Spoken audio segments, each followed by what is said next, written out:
All right, so what we did here is we got the hair wet, of course. I chose to part it as natural part for now. The reason why I've got two clips here is because his hair is very curly, and so I want to keep that hair separated.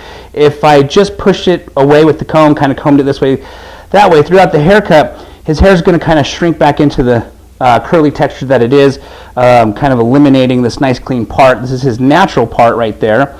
And so the clips right now are just simply to hold the hair away from kind of coming back together and closing back that part back up. Not a big deal. I mean, if you wanted to constantly squirt the hair and keep it wet, you could totally do that and keep combing the hair away from each other so that you could keep that part.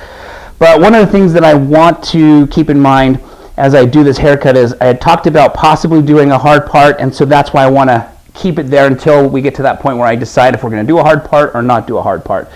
So I wanted to find his natural part.